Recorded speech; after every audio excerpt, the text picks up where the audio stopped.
말씀은 신약성경 에베소서 제4장 17절부터 24절까지 함께 보시겠습니다.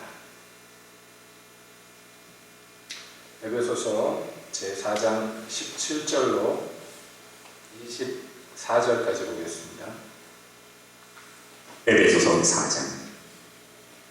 그러므로 주 안에서 갇힌 내가 너희를 권하노니 너희가 부르심을 입은 부름에 합당하게 행하여 모든 겸손과 온유로 하고. 죄송합니다.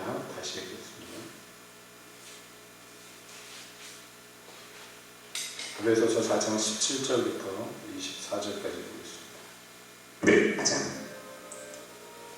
그러므로 내가 이것을 말하며 주 안에서 증거하노니 이제부터는 이방인이 그 마음에 허망한 것으로 행함같이 너희는 행하지 말라. 저희 총명이 어두워지고 저희 가운데 있는 무지함과 저희 마음이 굳어짐으로 말미암아 하나님의 생명에서 떠나 있도다. 저희가 감각 없는 자되어 자신을 방탕에 방임하여 모든 더러운 것을 욕심으로 행하되 오직 너희는 그리스도를 이같이 배우지 아니하였느니라. 진리가 예수 안에 있는 것 같이 너희가 과연 그에게서 듣고 또한 그 안에서 가르침을 받았을진데 너희는 유혹의 욕심을 따라 썩어져가는 구습을 좇는 옛사람을 벗어버리고 오직 신령으로 새롭게 되어 하나님을 따라 의와 진리의 거룩함으로 지으심을 받은 새 사람을 입으라. 아멘.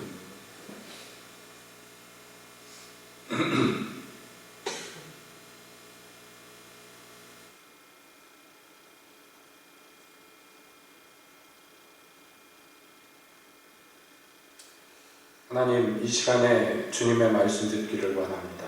오셔서 말씀하여 주시옵고 저희를 주목하여 주의 뜻을 분별함에 이르도록 축복하시옵소서.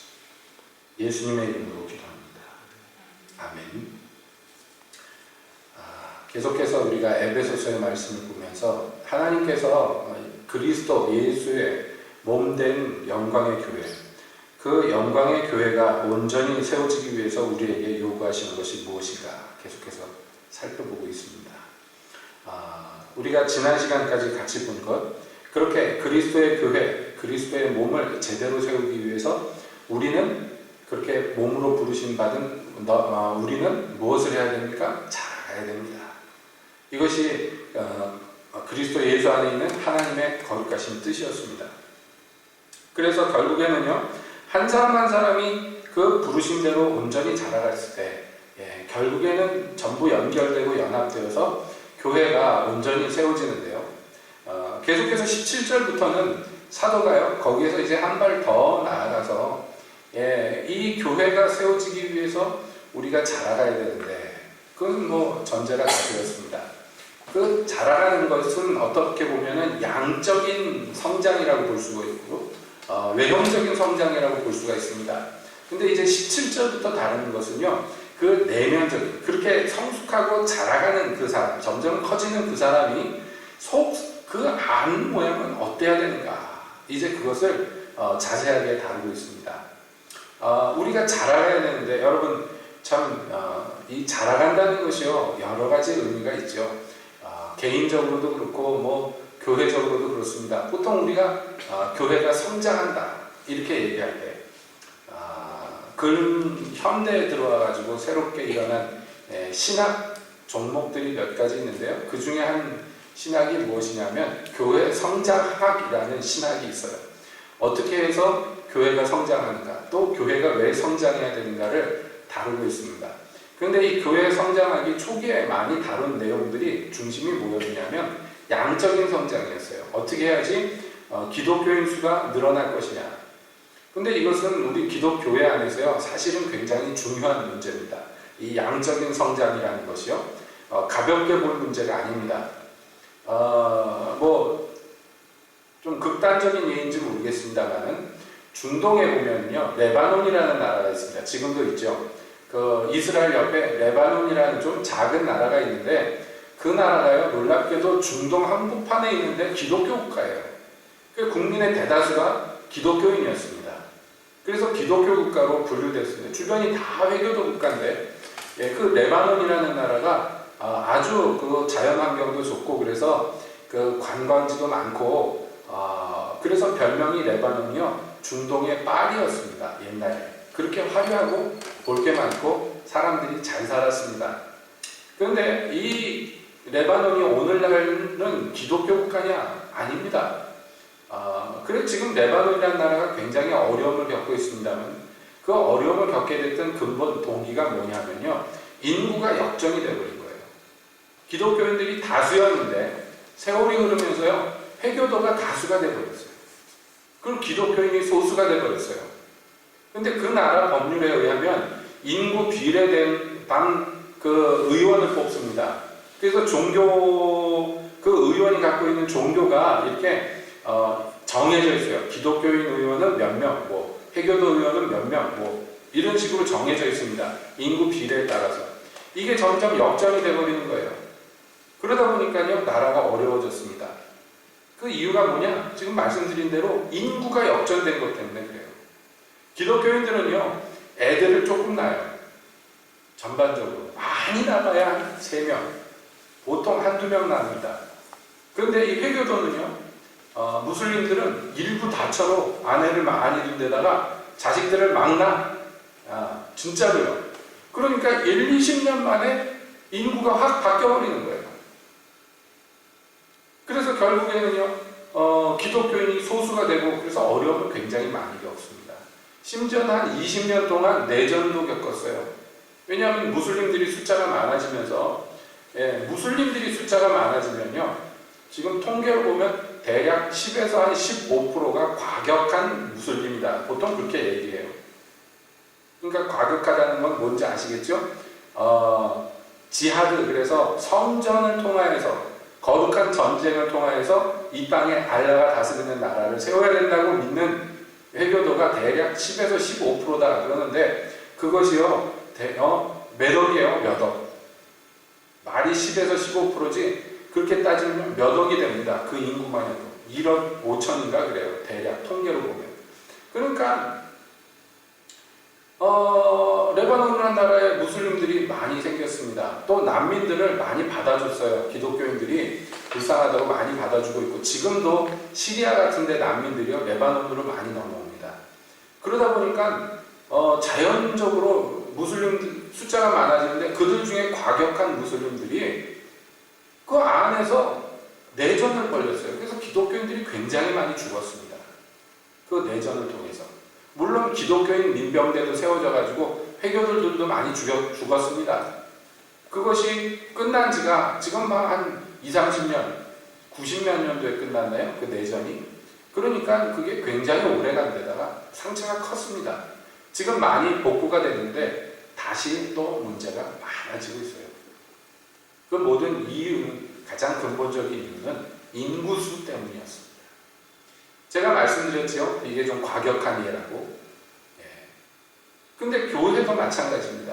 전 세계적으로 볼 때 기독교인 숫자가 늘지를 않고 점점 줄어드는 추세가 있는데 그 반대로 무슬림이나 또는 다른 종교들 숫자는 자꾸 늘어납니다.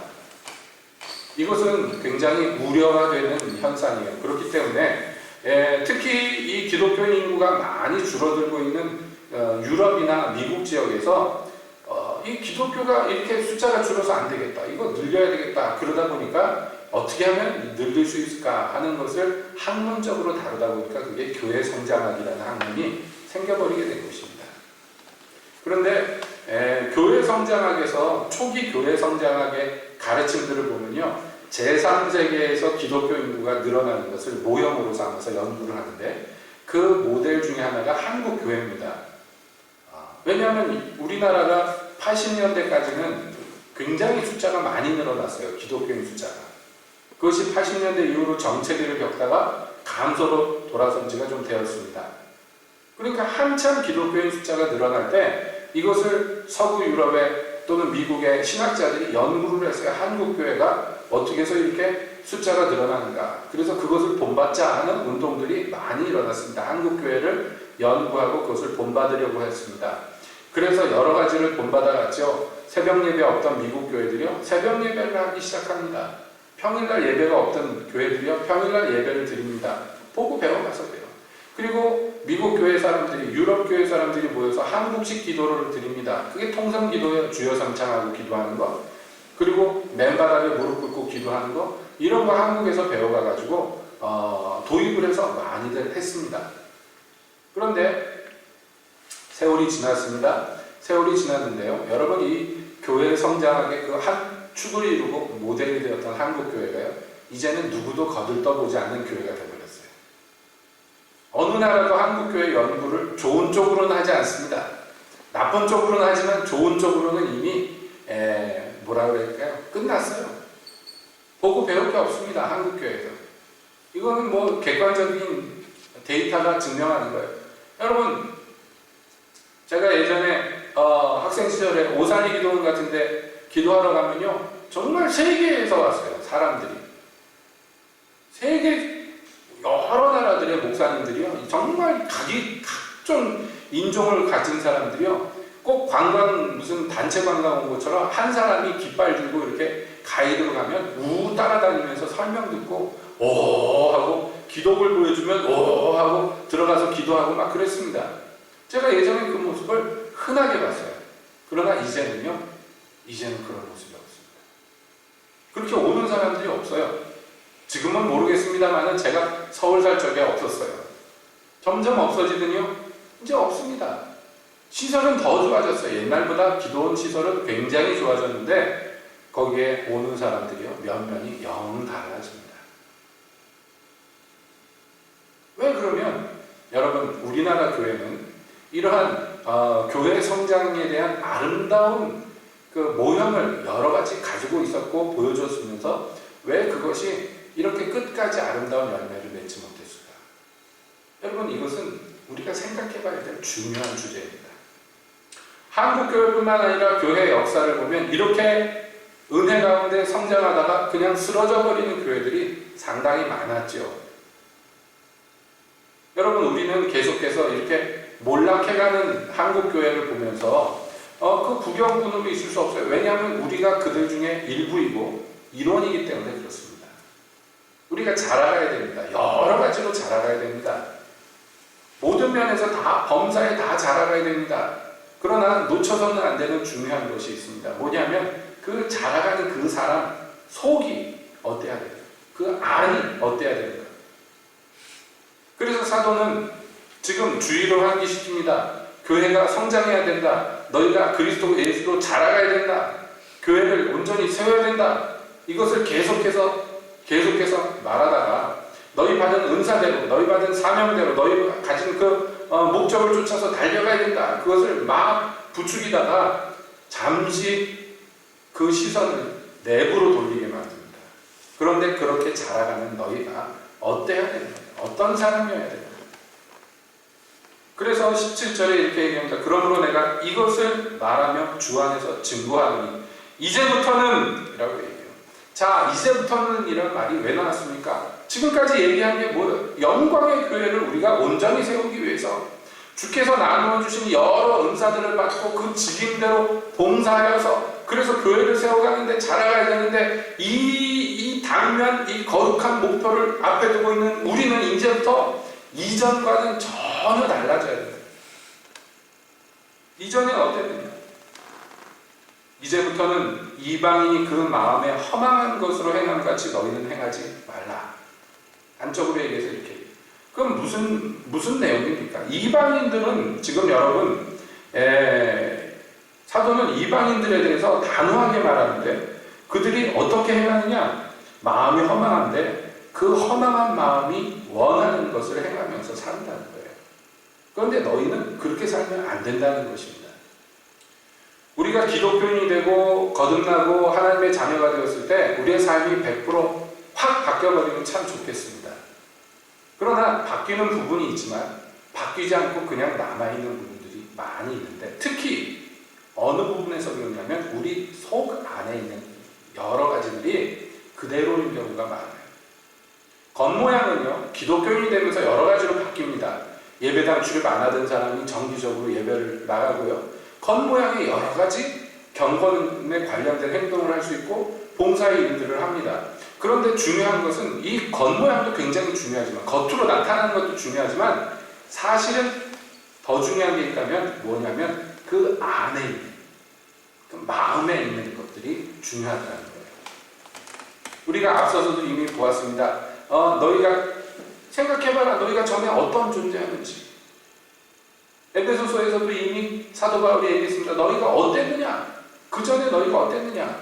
그 전에 우리는요, 진노의 자식들 중에 하나였고, 그 중에 우리는요, 지금 불순종의 영으로 역사하는 그 역사가 그대로 우리 안에도 역사하고 있었어요. 그 전에 우리는 언약 바깥에 있었던 자, 그 전에 우리는 그리스도도 없었던, 하나님도 없었던, 저주 아래 있었던, 진노 아래 있었던 자들.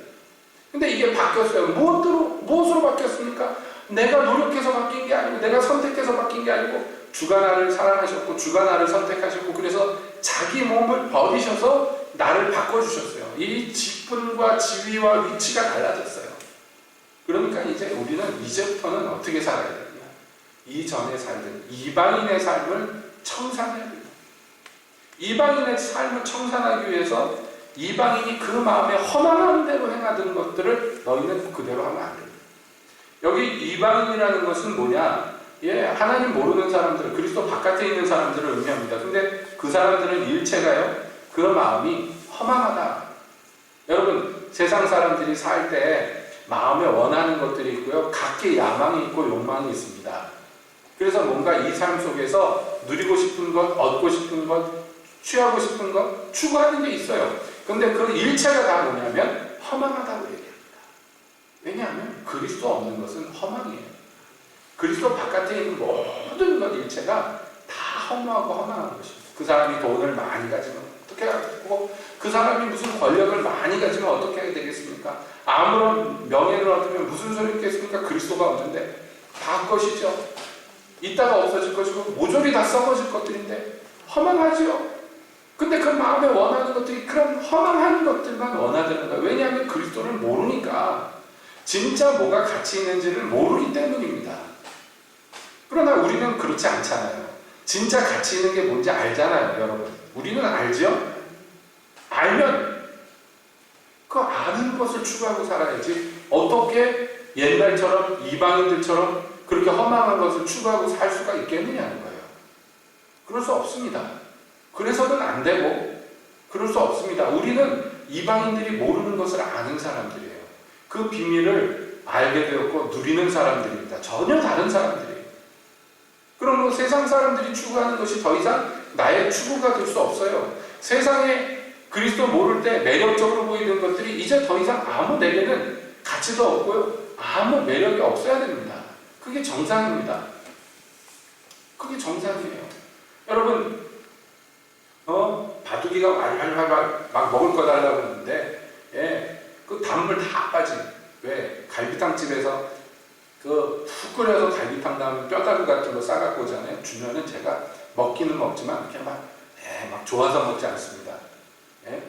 그런데요, 어떤 때 지 마음에 딱 드는 거 있잖아요. 막 고기가 막 들어있고 막 기름진 거 이런 거 주면요, 막 죽이기 전부터 우는 소리를 막 내요. 그리고 주면요, 하고 먹습니다. 여러분, 개 입에서 뼈다귀로 뺏으려고 하면 개가 으르렁대지만, 갈비를 물려주면요, 지가 물고 있던 뼈다귀를 패 뱉어버리고 고기 덩어리를 물게 돼 있어요.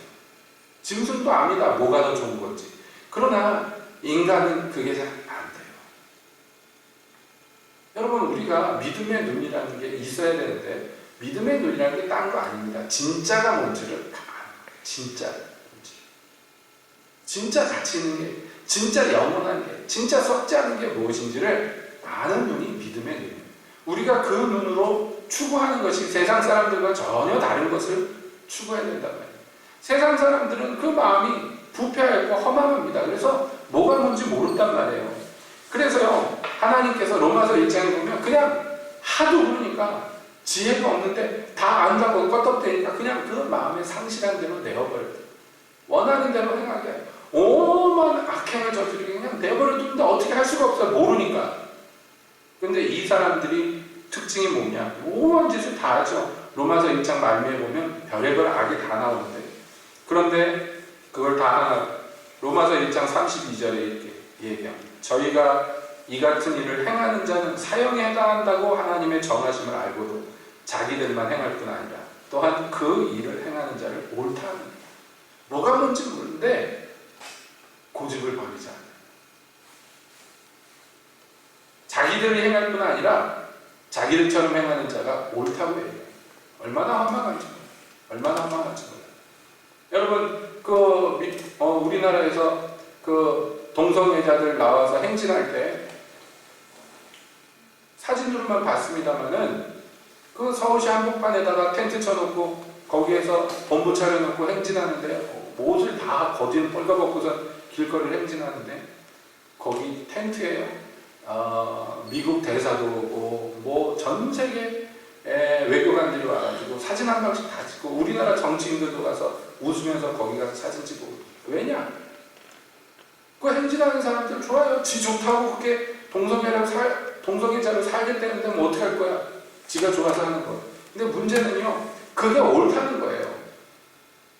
그렇게 사는 사람들을 용납하고 그렇게 추구하는 것을 동조하고 그렇게 포용력 있게 받아주는 것이 옳다는 거예요. 자기들이 행할 뿐만 아니라 그렇게 행하는 자를 옳다고 한다. 그래서 조금이라도 정신이 깨어있는 사람이라면 거기 가가지고 동조하고 나는 동성애자는 아니지만 그러나 여러분과 같은 뜻을 품고 있습니다. 여러분을 동의합니다. 그거를 갖다가 공공연하게 이제 보여줘야 되는 시대가 되어버렸어요. 여러분 왜 그런 마음이 허망한 데 있기 때문에 우리는 그러면 안 된다는 거예요. 여러분 허망한 것들 있다가 없어질 것들이 얼마나 세상의 사람들의 마음을 어지럽히고 인생을 갖다 좀먹습니까? 기독교인은 그렇게 되면 안 돼요. 기독교인은 전혀 달라야 된다는 거예요. 그 이방인들의 삶은 어떠느냐? 18절에 이렇게 얘기합니다. 저희 총명이 어두워지고 저희 가운데에 있는 무지함 저희 마음의 굳어짐으로 말미암아 하나님의 생명에서 떠나 있다. 여러분 지혜가 없단 말이에요. 지혜가 없고 강팍하다는 것이에요. 마음이 굳다는 것이 그것입니다. 고집스럽고 강팍하다는 것이에요. 그래 하나님을 알 수가 없죠. 하나님을 모르니까 생명에서 떠나 있습니다. 그러니까 우리는 그런 거예요. 그렇게 되면 안 됩니다. 저희가 감각 없는 자가 되어 자신을 방임하며 모든 더러운 것을 욕심으로 행하되 오직 너희는 그리스도를 이같이 배우지 아니하느니라. 우리가 만난 그리스도, 우리가 배운 그리스도는 그런 것과는 전혀 상관이 없는. 그러니까 여러분 우리가 그리스도의 몸을 이루고 그리스도께까지로 자라가고 이 목표를 향해 달려갈 때 여러분 우리의 속을 우리의 삶의 근본, 마음의 위치를 들여다봐야 돼요. 내가 무엇을 추구하고 무엇을 즐거워하고 무엇을 바라면서 살고 있는 거야. 세상 사람들과 똑같은 것을 바라보면 안 된다는 거예요. 그 세상 사람들은 겉으로는 그럴듯해 보이지만 사실은요 총명이 없고 무지하고 마음이 단단하면서 하나님을 알지 못하며 그리고 감각이 없어요. 느끼지를 못해요. 진짜 제대로 된 감각이 없습니다. 그래서 자신을 방탕에 방임하게 돼요. 오직 모든 더러운 것만 그냥 추구하면서 살고 행하는 모든 것들, 생각하는 모든 것들이 죄라는 거예요. 이것은 사람들을 정죄하려고 하는 얘기가 아닙니다. 저 세상의 쓰레기들은 다 저런 놈들이야. 그 얘기 하라는 거 아니에요. 뭐냐면 그 세상 사람들의 그렇게 불쌍한 처지, 그 비참한 처지를 보면서 나는 어떤가를 돌아보는 거예요. 나는 어떤가. 여러분 우리가 그리스도를 믿습니다. 그렇죠? 그리스도를 아십니까? 배우셨습니까? 다르다는 말이에요. 이 사람 다른 종류의 사람이고 그 삶의 방식이나 추구하는 게 영 달라야 된다는 것이에요. 완전히 달라야 된다는 것이에요. 조금 더 비슷하면 안 된다는 것이에요. 자, 성경에서 말하는 걸 봅시다. 고린도전서 6장 9절부터 보면 이렇게 얘기합니다. 불의한 자가 하나님의 나라를 유혹으로 받지 못할 줄을 알지 못하느냐? 미혹을 받지 말라. 음란하는 자나 우상 숭배하는 자나 간음하는 자나 탐색하는 자나 남색하는 자나 도적이나 탐남하는 자나 술 취하는 자나 후욕하는 자나 토색하는 자들은 하나님의 나라를 유혹으로 받지 못하리라. 너희 중에 이와 같은 자들이 있더니 주 예수 그리스도의 이름과 우리 하나님의 성령 안에서 씻음과 거룩함과 의롭다 하심을 얻었느니라. 여러분, 여기 몇 가지 이 더러운, 세상 사람들이 자기를 방임하는 이 더러운 것들을 예를 들었는데, 결론이 뭐냐? 이런 사람들은 하나님 나라를 유업으로 받지 못한다고 해요. 너희도 전에는 그와 같았는데 이제는 달라졌다. 그리스도 예수의 이름과 성령의 역사 가운데에서 씻음과 거룩함과 의롭다 하심을 얻지 않았는가. 그러므로 고린도전서 15장 50절에서도 얘기합니다. 형제들아, 내가 이것을 말하니 혈과 육은 하나님 나라를 유업으로 받을 수 없고 또한 썩은 것은 썩지 아니하는 것을 유업으로 받지 못합니다. 하나님 나라를 유업으로 못 받아요. 우리가 영광의 하나님 나라를 지금 계속해서 영광의 교회를, 영광의 하나님 나라를 계속해서 성경을 통해서 살펴보는데 이거하고 나하고 상관이 없어진단 말이에요. 계속 내가 세상 사람과 똑같이 산다면.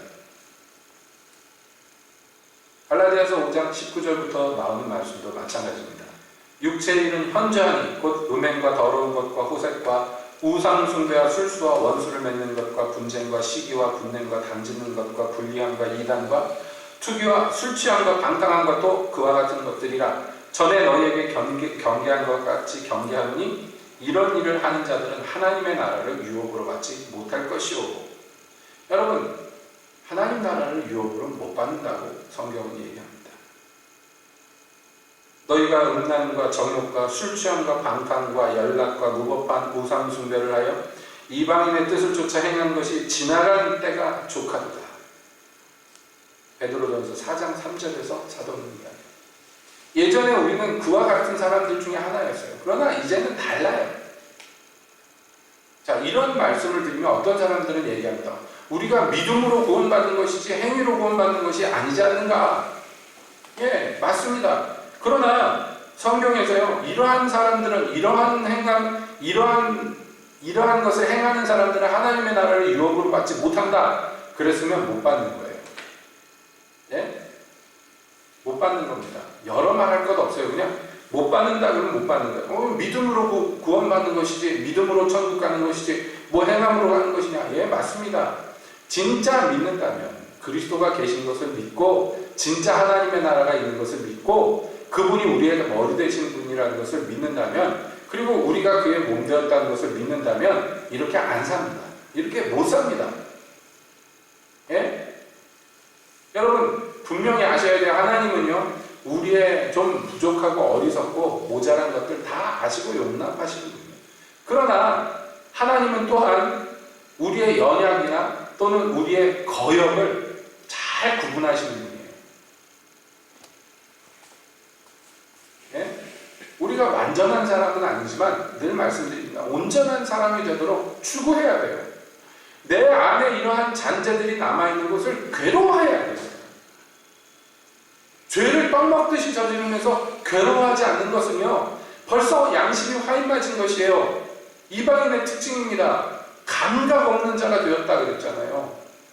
여러분, 화인 맞은 양심의 특징은 감각이 없어요. 통증이 없습니다.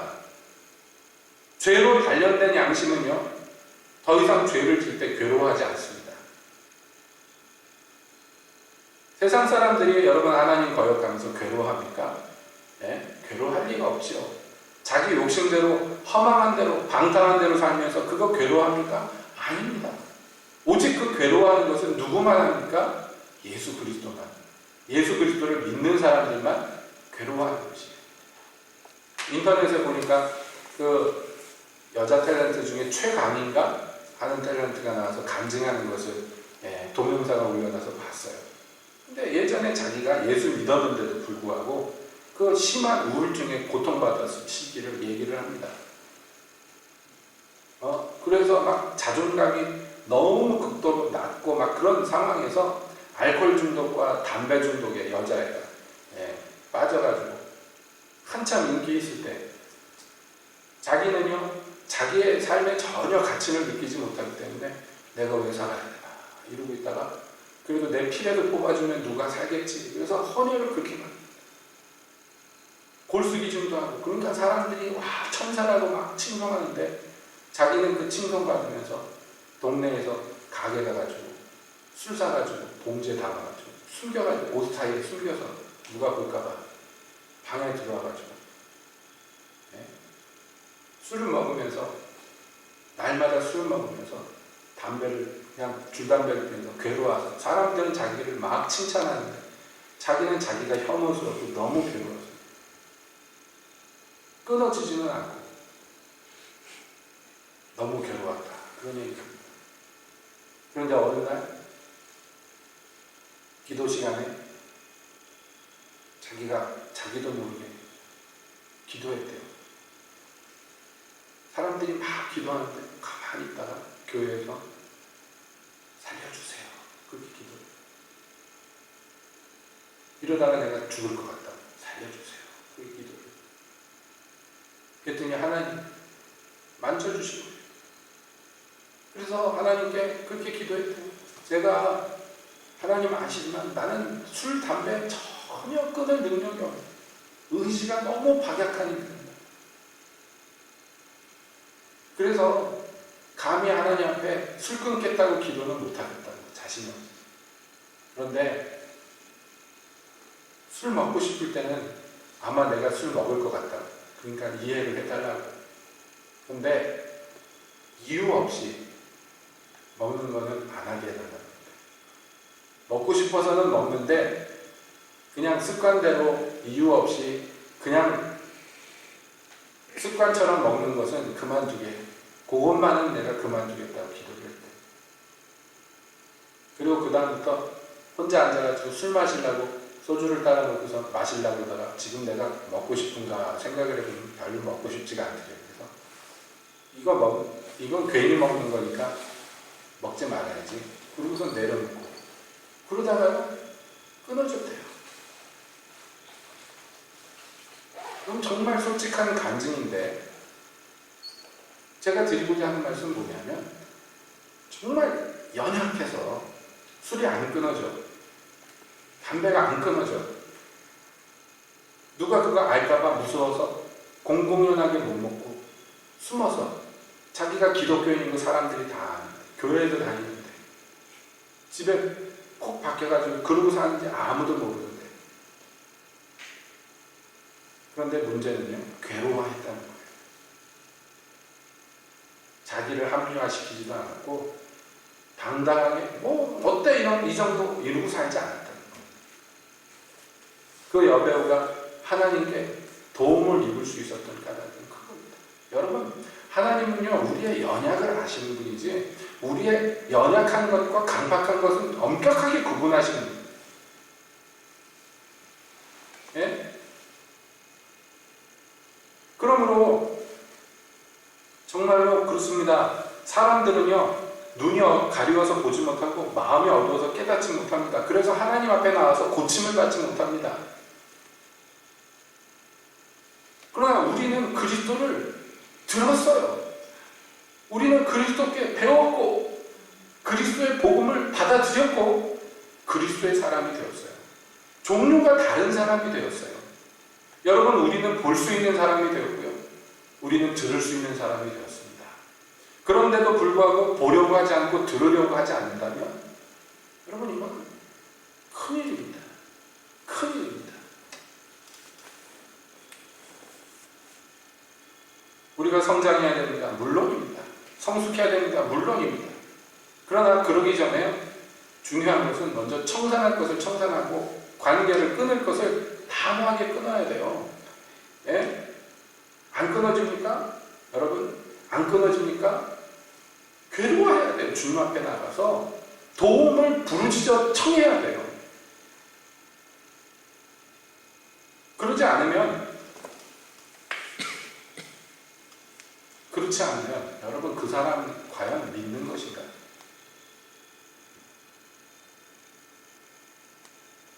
믿음이 없는데 하나님의 나라를 유업으로 받을 것인가? 성경은 얘기하니까 속지 마라. 누가 와서 너희에게 교묘한 변설로 속이려 해도 속지 말라.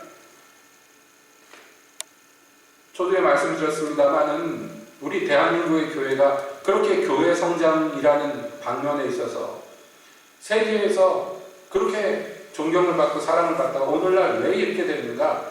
여러분 속았기 때문이에요. 한마디로 기독교가, 대한민국 기독교가 속아 넘어갔어요. 마귀의 괴계 전반적으로 막 살아도 되고 세상 사람들처럼 막 살아도 되고 천국행 티켓은 이미 얻어놨으니까 세상 사람들 사는 거랑 그렇게 똑같은 거 추구하면서 살아도 된다. 아니 그 정도가 아닙니다. 세상 사람들보다 더 많은 것을 얻어낼 수 있다고 하나님한테 졸르기만 하면 그렇게 속아 넘어갔어요. 자기가 세상과 결별해야 된다는 것을, 세상 사람들과 전혀 다른 종류의 삶을 살아야 된다는 것을 알지 못합니다. 믿기만 하면 된다고, 믿음이 뭔지도 모르면서 여러분 속아 넘어갔어요. 그 결과가 누적되어서 오늘날 이렇게 됐습니다. 여러분 대한민국 교회가, 대한민국 기독교를 어떻게 평가받습니까? 세상 사람들에게.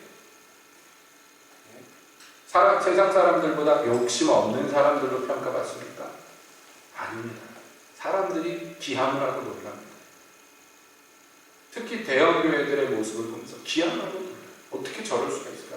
교회라는 것은 세상에서도 기대하는 게 있는데 자기들보다 더 거룩하고 자기들보다 더 정말로 청빈하고, 예? 좀 다른 모습을 세상이 보기를, 교회를 통해서 보기를 원하는데 교회가 자기들과 똑같은 모습을 보여줄 때 세상 사람들이 충격받고 쇼크받고 놀랍니다. 저렇게 인원이 많아지고 새를 불리더니 하는 짓이 저렇구나. 교회는 강변할지 몰라요. 우리가 그래도 잘하는 게 얼마나 많은데, 너희들보다 잘하는 게 얼마나 많은데. 있죠. 왜 없겠습니까? 그러나 그거 갖고는 안 된다. 그 정도 가지고는 안 된다. 우리는 전혀 다른 종류의, 전혀 다른 방식의, 전혀 다른 방향의 삶이 우리의 삶이라는 거죠. 우리는 잊어서는 안 됩니다. 그러므로 여러분 우리는 절대로 결단해야 돼요. 절대로 결단해야 돼요. 야고보서 4장 4절에서 이렇게 얘기합니다. 가늠하는 여자들이여 세상과 벗된 것이 하나님의 원수임을 알지 못하느뇨. 그런즉 누구든지 세상과 벗이 되고자 하는 자는 스스로 하나님과 원수되게 하는 것입니다. 얼마나 단호합니까? 여기 가늠하는 여자들아 라고 했으니까 남자들은 여기 상관없다. 아닙니다. 그리스도의 신부된 모든 교회들, 부름받은 모든 교회들이 여러분 똑같습니다. 육체적인 가늠도 가늠이지만 영적인 가늠은 더 큰 가늠. 신랑 되신 그리스도를 자기 옆에 버젓이 놔두고 세상과 합하려는 자들, 여러분 분명히 성경에 얘기합니다. 하나님과 원수되는 것이라고. 우리는 근데 겁을 안 해요. 하나님과 원수되는 것 별로 겁을 안 해요. 이상하죠? 겁을 내야 되는데, 두려워해야 되는데. 그러므로 앞서서 쭉 몇 가지 언급하였던 그런 미움과 다툼과 시기와 살인과 이런 모든 죄악들, 마음속에서 시작돼서 몸으로 행동으로 보여주는 그런 모든 죄악들과 여러분 단호하게 관계를 끊어야 됩니다. 그렇지 않고 세상이나 세상에 속한 것들이나 우리의 옛생활이나 이방인의 삶과 여전히 그저 연결되어 있다면 여러분 두려워해야 됩니다. 그 결과는요 어마어마하게 치명적. 성경은 분명하게 예고합니다. 마지막 때에 일어날 여러 가지 일들에 대해서 예고하면서 경고하는데요. 계시록 17장에 보면은 바다 위에 앉은 음녀가 나옵니다. 그런데 그 음녀가 심판을 받는데요.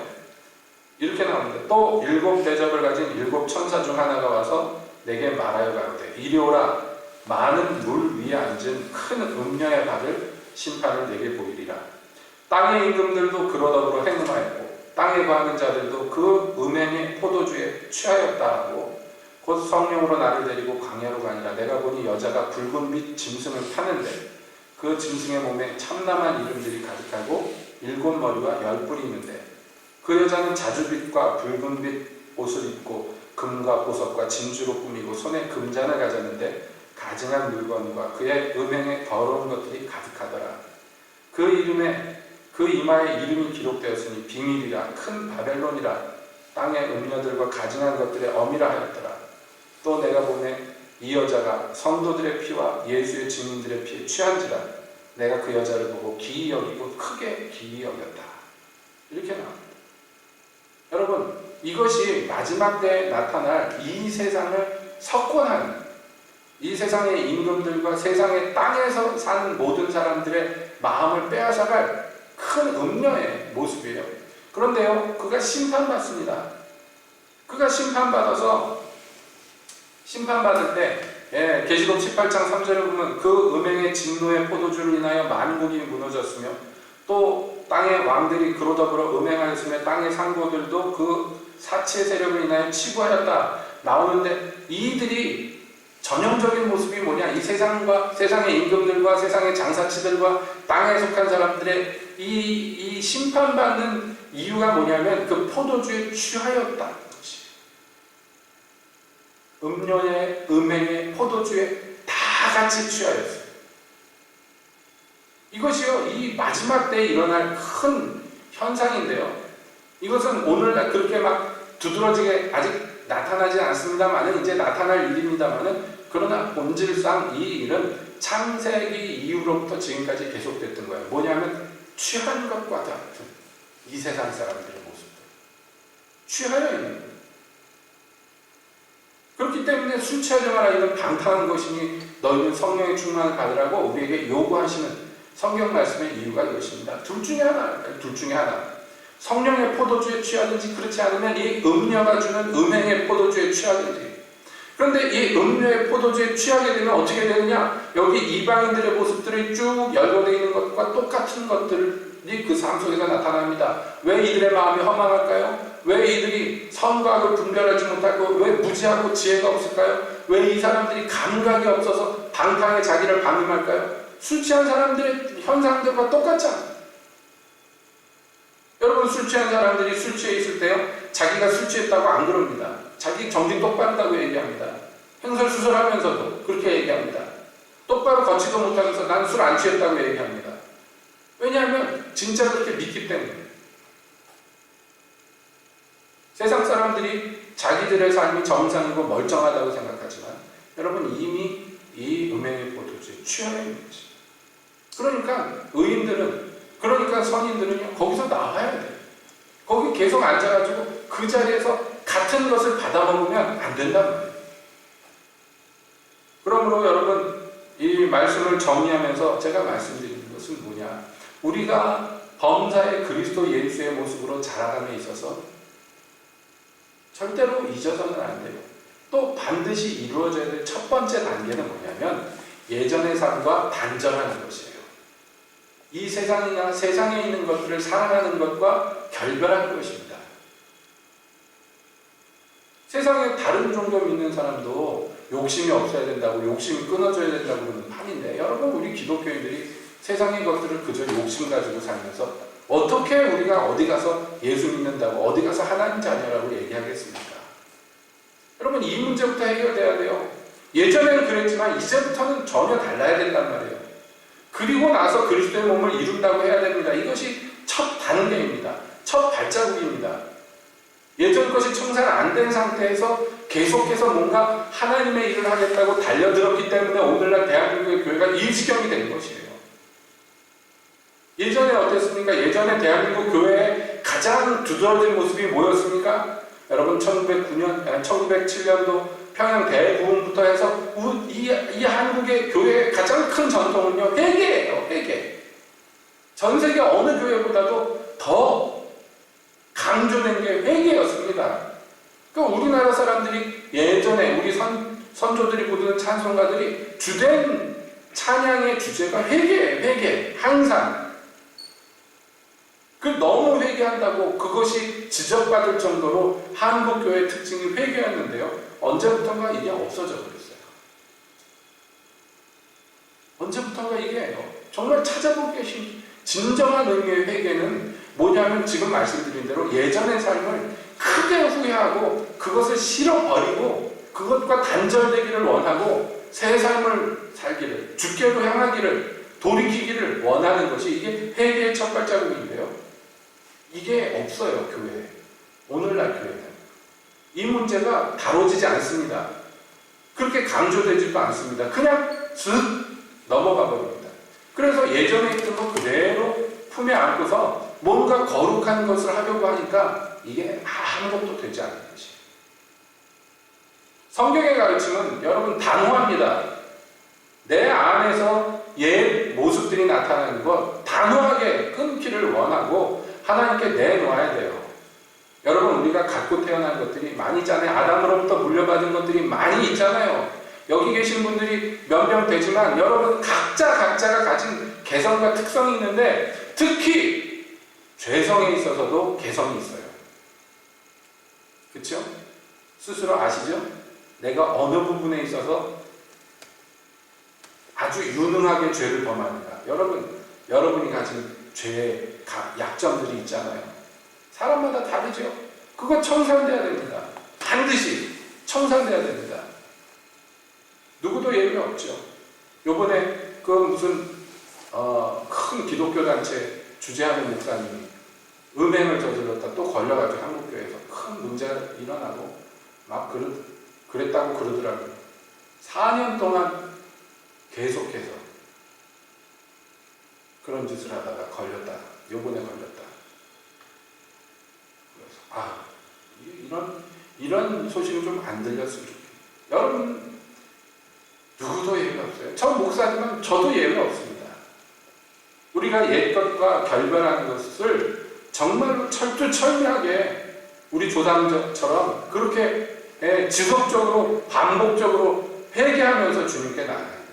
구원 얻는 회개는 단번에 이루어지지만 그 이후에 우리는 지속적으로 옛 삶들을 청산하기 위해서 애쓰고 주님 앞에 자꾸 내어놔야 됩니다. 자꾸 내어놔도 실패할 때가 많은데 그냥 방임해버리면요, 여러분 이 방탕에서 벗어날 수가 없어요.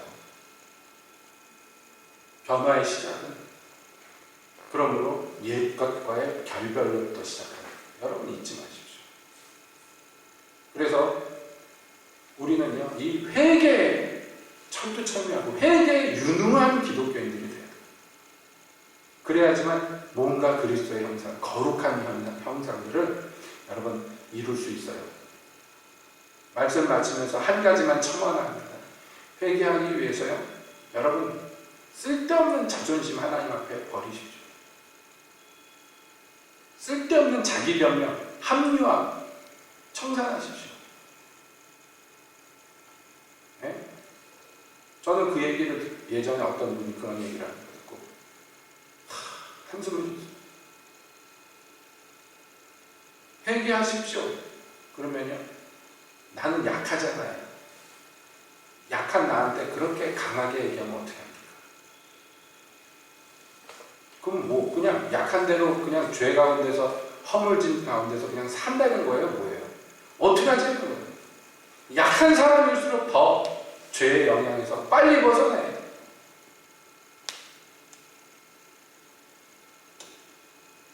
그래서 여러분 이 회개가 완성이 아닙니다. 시작입니다.